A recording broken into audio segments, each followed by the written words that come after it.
Millennial entrepreneur for me means that more and more people are going to be entrepreneurs because they have to. Anybody who wants to be can be an entrepreneur because it's just whatever skills you have, you're monetizing them. And the ability to do that. So I guess if you want to call it millennial entrepreneur, it's just a way for everybody to really participate. What inspired me to create Holyrad was essentially something just that I needed to find a solution for myself.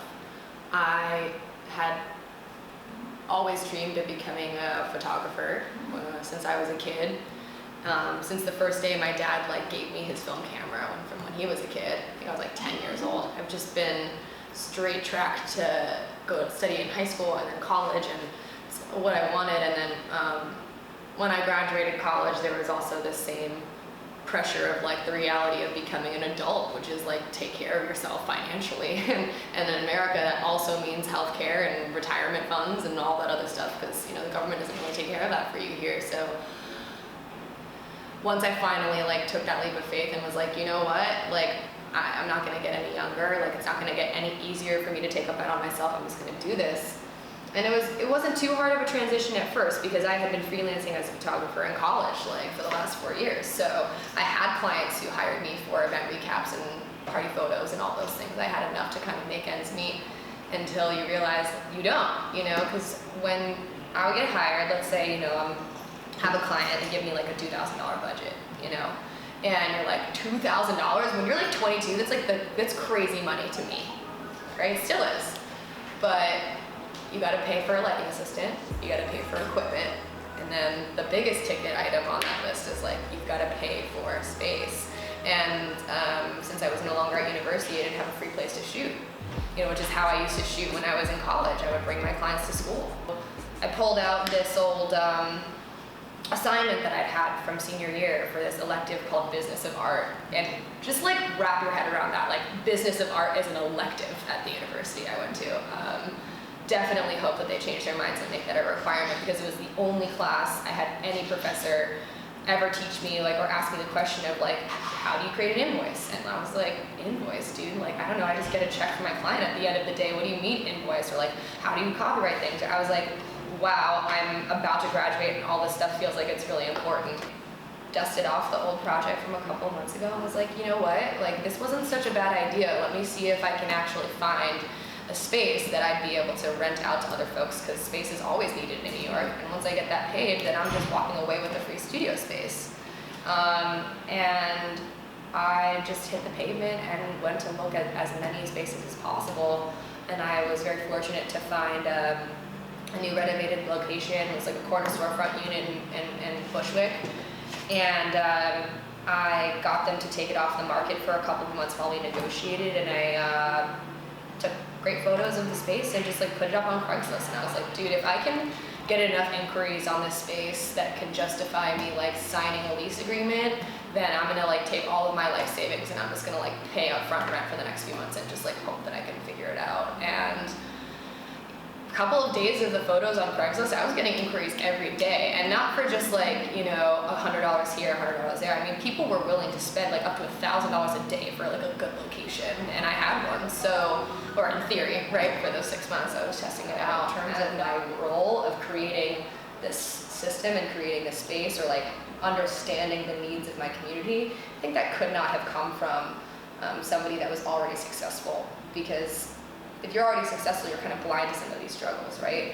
Something that I read recently from some deep academic paper on the Stanford Review, great, when you're on the internet hole, right? I found this study that was basically a commentary about how nonprofit organizations should take into consideration having its board of directors and the people who are running the nonprofit organization be the people in direct need of the services of the nonprofit organization, right? Because if you think about the opposite way, right? If Holyrad was run by somebody who's already a millionaire and is already super successful, they're not going to intrinsically understand or have the same drive and purpose of creating these resources, and because they don't need it, right? I am still very much in a position where if I didn't have Holyrad, I probably wouldn't be making a living. I mean, hours and hours and hours I had to put in to just build up the foundation. So in that regard, the transition that I'm learning what to do is to delegate all of the foundational things that you are needed to make sure that this space functions autonomously. I'm delegating that to the rest of my team, so I'm just encountering, I think, the realization that I could start actually working more on my personal work finally after putting 3 years in. And so the new thing that I'm learning right now is like, how can I let go of the day-to-day tasks and trust my team to be able to handle all the stuff on their own. Like even this morning, this might sound really silly, but like one of our doorknobs broke. That's what running a business is, dude. Like a lot of people I think it's like, oh, you know, we're gonna have this weekly meeting and these goals, and we do that, but like that's a smaller aspect than you think. Most of it is like, can you let go of just like understanding that the space will be able to function on its own? Like I imagine that's what like a parent feels when their child like leaves the nest. You're like, do you know how to like wipe your own ass? And you're like, yes, mom, I do. Like, please, you know. So I'm really trying to like stop micromanaging because they don't need me. They're so smart. They're smarter than I am in a lot of ways. So I'm just trying to let go of that. Ever wanted to make the studio about like making massive amounts of profit off of my community. It was about sharing resources in an equitable way. So I kind of put that whole concept on the shelf for a while and decided to pursue fiscal sponsorship, which we just got this year, just awesome. Fiscal sponsorship allows you to sort of get 501c3 qualification without actually needing to go fully qualify your entire business. So we can take donations, we can apply for grants that require you to have a nonprofit status, we can take physical donations, and it's a great way to sort of legitimize the fact that like our mission has always been not-for-profit, but at the same time, maintaining being an LLC, it means that like you don't have the IRS like up your butt for every single transaction. You can kind of like delegate that to your fiscal sponsor. The last few days of the Kickstarter campaign, we're getting closer and closer to the end of our fundraising timeline, which is kind of intense, right? Because Kickstarter is one of the unique crowdfunding platforms where it's all or nothing. And they do that on purpose because psychologically speaking, your community is a lot more indebted to making you reach your goal if they know that if you don't make it, you lose all of it. Up until recently, our membership program was limited to about 10 to 15 people a month. And the reason why it's limited is because the membership was providing a full like monthly access for a flat rate, 24/7 with equipment, and it was great because we had a rotation of about over the last like year and a half, we've had a rotation of about 300 unique members that have come on for a month, for a year. Like Ed has been with us for the last 3 years. But that's still not enough funding, nor nearly enough people for me to feel like this is actually something that's helping provide infrastructure to freelancers and creative freelancers beyond that.